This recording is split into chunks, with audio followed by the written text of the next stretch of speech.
সম্মানিত দর্শক, বর্তমানের যে অন্তর্বর্তীকালীন সরকার, এই সরকারের যবনিকাপাত কিভাবে হবে? স্বাভাবিক নিয়মে তারা একটি সুন্দর নির্বাচন করবেন, তারপর নির্বাচিতদের হাতে ক্ষমতা হস্তান্তর করবেন এবং যারা ক্ষমতা লাভ করবেন তারা সহাস্য বদনে তাদেরকে আলিঙ্গন করবেন এবং যথাযোগ্য সম্মান এবং মর্যাদা দিয়ে তাদেরকে বিদায় জানাবেন। বাংলাদেশের ইতিহাসে কেবলমাত্র জাস্টিস হাবিবুর রহমানের যে অধীন তত্ত্বাবধায়ক সরকার ছিল, কেবল সেই সরকারটির যে বিদায় খুবই সম্মানজনক ছিল।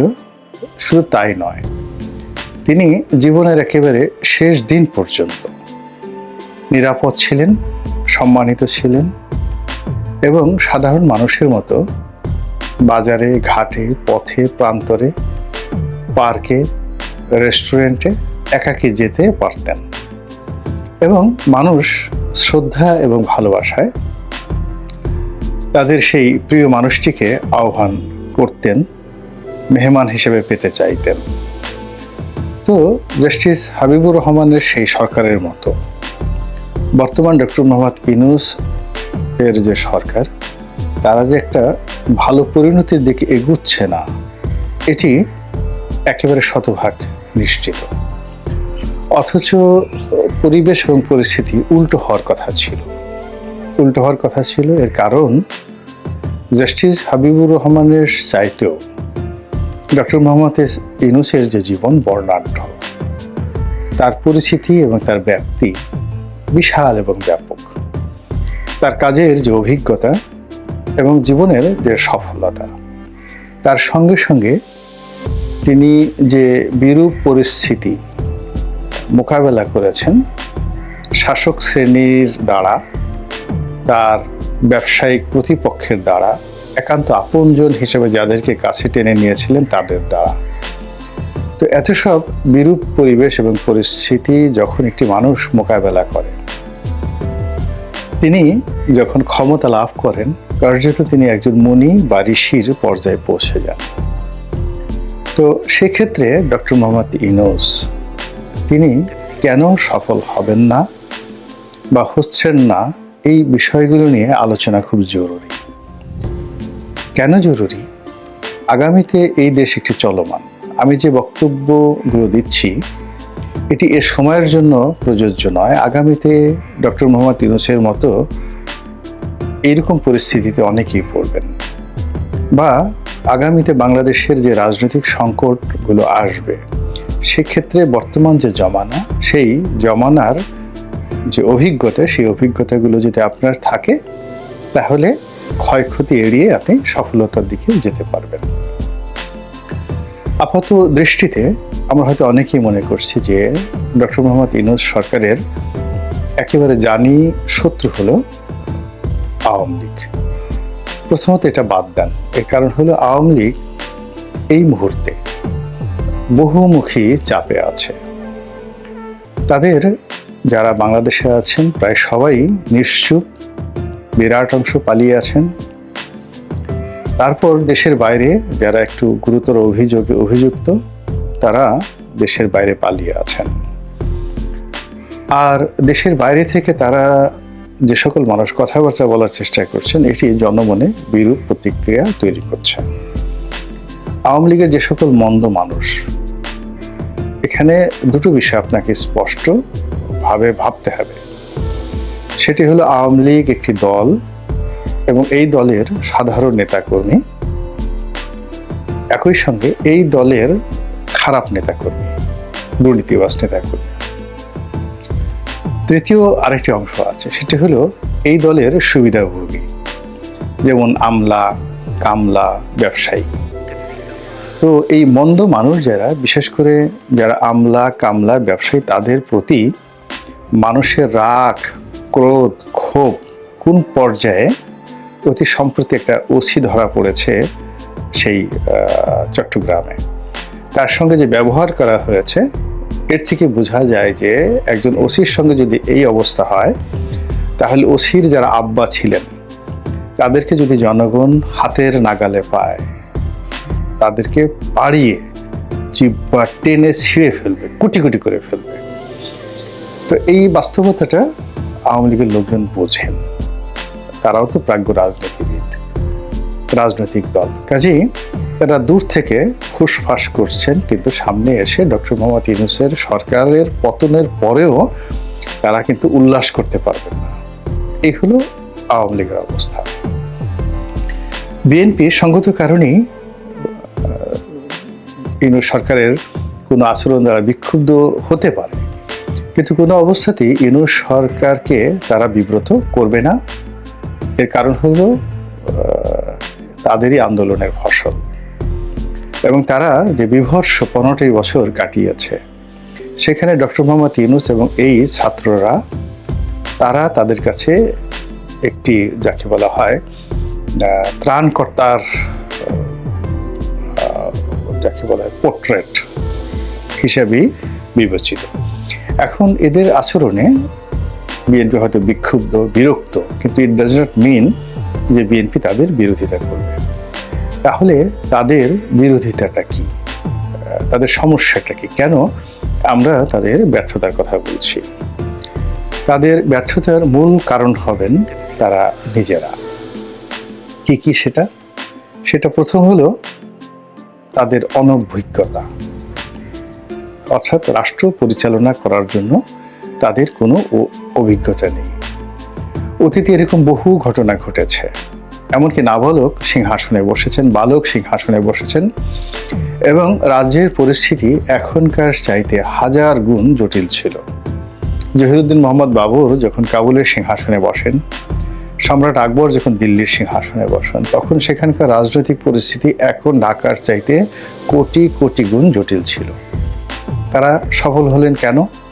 এর কারণ হলো তাদের অভিভাবক ছিলেন, গাইড ছিলেন, পরিচালক ছিলেন এবং সহযোগী ছিলেন।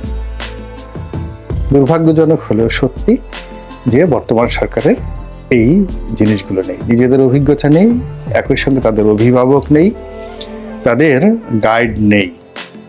অভিভাবক মানে in terms of leadership quality, তাদের নেতা। তারা আর গাইড হলো তাদেরকে যারা পথ দেখাবেন, আর সঙ্গী সাথী, যোগ্যতম সঙ্গী সাথী তাদের লাগবে, বন্ধু বান্ধব তাদের লাগবে, তো তাদের এটি নেই। তাদের দ্বিতীয় যে সমস্যাটি, সেটি হলো আপনি যখন কোথাও যাবেন, যেমন চট্টগ্রাম যাবেন, যতক্ষণ না পর্যন্ত আপনি আপনার গন্তব্যকে নিশ্চিত করতে না পারবেন যে আমি অমুক জায়গায় যেতে চাই, ততক্ষণ পর্যন্ত আপনার গন্তব্যটা অনিরাপদ, অনিশ্চিত এবং ভয়াবহ। তো এই সরকার তার যে গন্তব্য, সেই গন্তব্য এখনো ঠিক করতে পারেনি। তারা অনেক কথা বলছেন, একটার সঙ্গে একটা সাংঘর্ষিক এবং অবিশ্বাসযোগ্য। তাদের গন্তব্য আমরা জানি না। 2 নম্বর হলো এই গন্তব্য সংক্রান্ত 2 নম্বর, যে আপনি যেখানে যাবেন, অর্থাৎ গন্তব্য যেখানে যাবেন, সেখানে রাতে ভ্রমণ করবেন না দিনে ভ্রমণ করবেন। রাতের জন্য আপনার এক ধরনের প্রস্তুতি থাকবে, দিনের জন্য এক ধরনের প্রস্তুতি থাকবে। আর যে পথে যাবেন, সে পথে যাওয়ার জন্য আপনাদের বাহন থাকতে হবে, পথে চলাফেরার জন্য রসদ থাকতে হবে।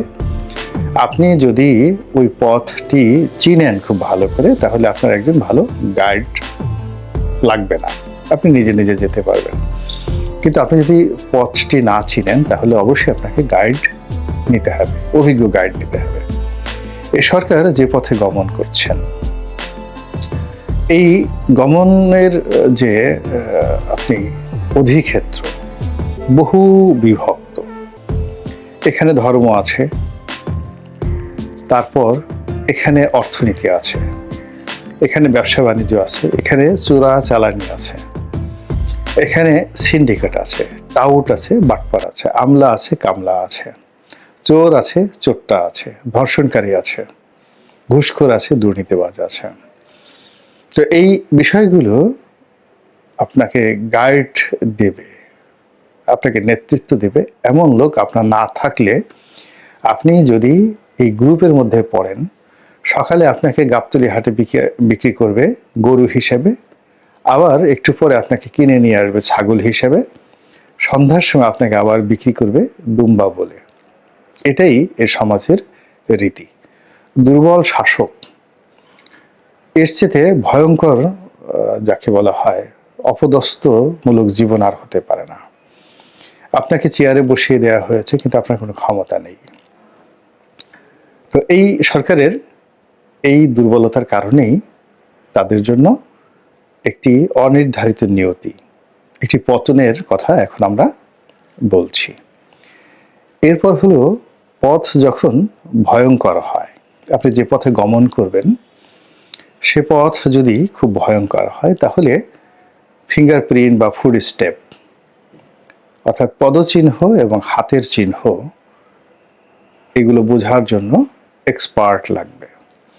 যেমন আরবরা যখন কোনো জঙ্গলে যেত বা এখনো সুন্দরবনে যদি আপনি গহীন অরণ্যে যেতে চান তো সেখানে কোন কোন প্রাণী চলাচল করে, তো সেই প্রাণীর যে পায়ের চিহ্ন, এমনকি 1 বছর আগে যদি প্রাণী সেখানে মলমূত্র ত্যাগ করে থাকে ওইগুলো দেখে যারা অভিযাত্রী তারা বুঝতে পারেন যে এই পথে কোন কোন প্রাণী আছে, ভয়ঙ্কর প্রাণী আছে, এখানে কারা কারা চলাফেরা করে।